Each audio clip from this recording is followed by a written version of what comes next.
आखाती देशामध्ये सुरू असलेल्या युद्धाचा फटका आता भारतातील उद्योगावर पडताना पाहायला मिळतोय।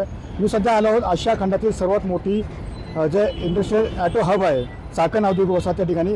खरं तर या वसाहतीमध्ये जवळजवळ 3000पेक्षा जास्त छोट्या मोठ्या कंपन्यांचे उद्योग या ठिकाणी असल्याचं पाहायला मिळतं आहे। मात्र या ठिकाणी पाहिलं की सध्या जे युद्ध सुरू आहे त्या युद्धाचा परिणाम असा झाला आहे की ज्या पद्धतीने पाहतो की जो इंडस्ट्रियल गॅस आहे तो गॅस सध्या बंद केल्यामुळे अनेक कंपन्यांमध्ये गॅस पुरवठा होत नाही आहे, त्यामुळे कंपन्यांचं कामकाज ठप्प झालेलं पाहायला मिळतं आहे। जवळजवळ 30% कंपन्यांमध्ये हा जो टाकीच्या मार्फत गॅस पुरवला जातो तो खरं तर ठप्प झाल्यामुळे त्या 30% कंपन्यांचं कामकाजसुद्धा आजपासून बंद झालेलं पाहायला मिळतं आहे। कारण की कालपर्यंत तो साठा होता, त्या साठ्यावरती या 30% कंपन्या चालू होत्या।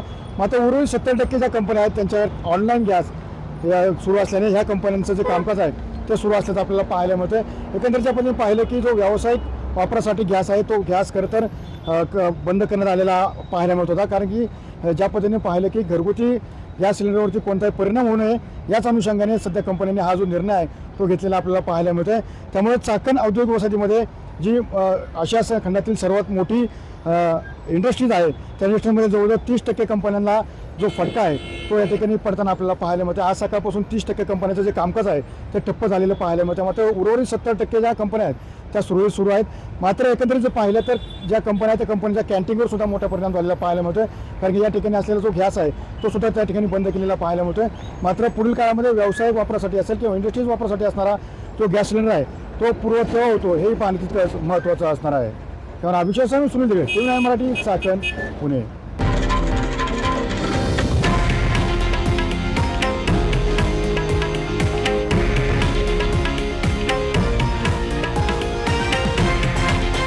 हे आहे देशातील नंबर 1 न्यूज नेटवर्क आणि आपण पाहत आहात TV9 मराठी, एकमेव।